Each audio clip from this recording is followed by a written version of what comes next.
Merhaba arkadaşlar. Bugün sizlerle yeni bir DistroKid videosu ile karşınızdayım. Bugünkü konumuz YouTube Content ID özelliği olacak. Yani YouTube'dan otomatikman telif hakkı toplama özelliği. Bu özellik şarkı yükleme ekranında aktifleşen bir özellik. DistroKid bunlara ekstra adını veriyor ve bazılarına yıllık ücret alıyor.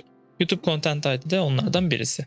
Önceki aylarda sadece bazı müzik tarzlarında çalışıyordu ancak şimdi neredeyse hepsinde bu özellik açılıyor. Peki nedir bu Content ID olayı?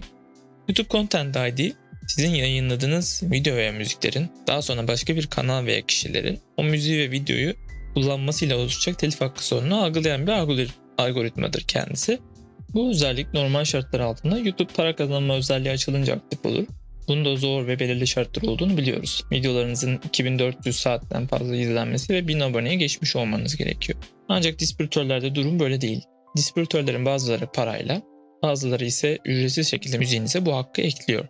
Böylece sizin ürettiğiniz müziği bir başka kişi YouTube'da kullanırsa, aynı buradaki gibi, otomatikman telif atıyor ve videonun kazancını sizin DistroKid hesabınıza aktarıyor.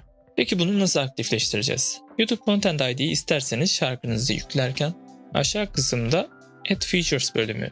Tabii ki şarkıyı yüklerken Add Features değil Extra bölümü olacaktır. Extra sekmesinden aktifleştirebilirsiniz. İsterseniz şarkıyı çıkardıktan sonra da, yani şarkınız yayınlandıktan sonra da bu özelliği aktifleştirebiliyorsunuz. Bunu işte Add Features bölümünden yapıyorsunuz ve burada çıkan seçeneği en üstteki seçiyorsunuz. Yani bütün şarkıyı kendim yaptım sekmesini seçiyorsunuz ve ardından basıyorsunuz. Aktifleştirdiğinizde otomatikman telif hakkı atmaya başlayacaktır. Gerek şarkıyı yüklerken gerek yükledikten sonra fark etmez. Bu işlemi sağlayacaktır. Peki bunun fiyatı nedir? YouTube Content ID'nin DistroKid ücreti albüm ya da single başına yıllık $4.95 artı YouTube telif hakkı kazancınızın %20'si şeklindedir. Yani bu özellik için her şarkı başına ayrı ayrı yıllık $4.95 ödüyorsunuz ve her biri için ayrı ayrı %20'sini yine DistroKid'e veriyorsunuz. %20'lik payı ne zaman kestiğini bilemiyorum ancak tahminimce size yansıtmadan önce bu %20'imi kesmiş oluyor. Peki telif hakkı atmasını istemediğim kanal olursa ne olacak diye sorarsanız bunun için de ayrı bir özellik mevcut. Bu özelliği genelde kendi kanalına telif yememek veya çeşitli yüksek takipçili kanallara şarkı gönderdiğiniz zaman, tanıtım amaçlı şarkı gönderdiğiniz zaman kullanıyorsunuz. Çoğunlukla bu özelliğe whitelist adını veriyorlar. Türkçe'ye beyaz liste olarak aktarabiliriz. Bu beyaz listeye kanal değil şarkı linki vermeniz gerekiyor. Öncesinde bu özelliğe nereden ulaşabileceğimize bir bakalım. DistroKid'de bu özellik üst sekmede Goodies, Helpful When Needed ve ardından YouTube Allow List sekmesinde yer alıyor.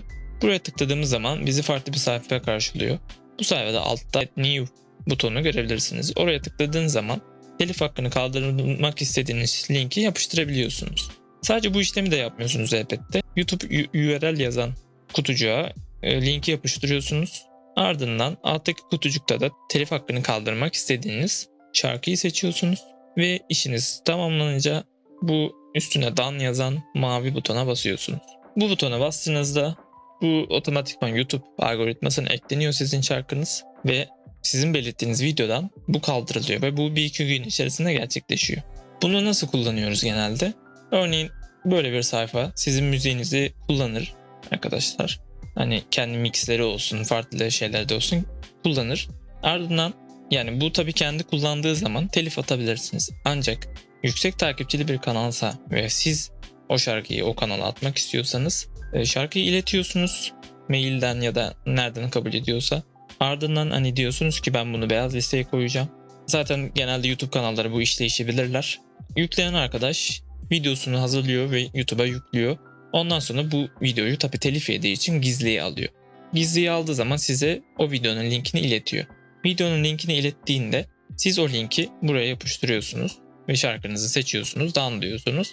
Ardından bir iki günlük süreçte bu telif hakkı kalkıyor. Kalktıktan sonra da arkadaş o videonun gizliliğini açıyor ve videoyu yayınlamış oluyor ve ondan kendisi de para kazanabiliyor.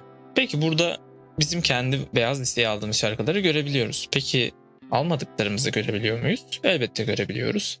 YouTube Content ID'yi açtığınız şarkıya tıkladığınız zaman en alt kısımda Content ID yazan bir sekme göreceksiniz. Bu sekmede işte sizin beyaz listeye almadığınız otomatikman telif atılmış videolar gözükecektir. Şu kısım videonun kendisi, videonun ismi. En sağdaki de ne kadar izlendiğidir arkadaşlar. Bu zaten sizin şarkınız. Buradaki video isimlerine tıkladığınız zaman nerede kullanıldığını, yani hangi videoda kullanıldığını görür. O videoya yönlendirilirsiniz otomatikman. Böylece hani müziğiniz hangi kanallarda telifiymiş bunu görebiliyorsunuz. Aslında YouTube Content ID bu kadar basit. Sadece ödeme konusunda biraz zor. Ayrıca siz bu YouTube Content ID'yi aktifleştirdiğinizde ekstralar bölümünde böyle yeşil bir tik gözüküyor. Tamamen doğru bir şekilde aktifleştirildiği anlamına geliyor. Herhangi bir yine problem yaşanmayacaktır. Çok mantıklı çalışan bir sistem. DistroKid de sadece bunu parayla sağlıyor.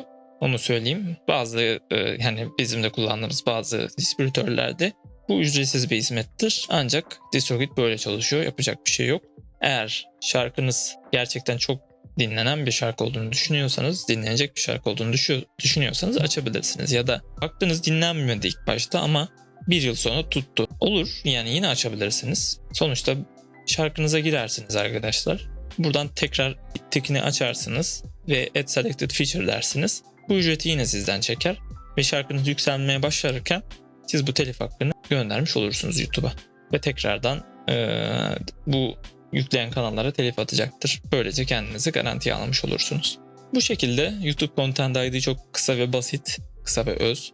Bu videoda zaten bu kadardı. Sonraki videoda tekrardan görüşmek üzere. Herhangi bir sorunuz olması durumunda yorum kısmına belirtebilirsiniz. Bütün yorumlara cevap vermeye çalışıyorum elimden geldiğince. Yardımcı olacağım elbette. Sonraki bir DistroKid videosunda tekrardan görüşmek üzere. Kendinize iyi bakın.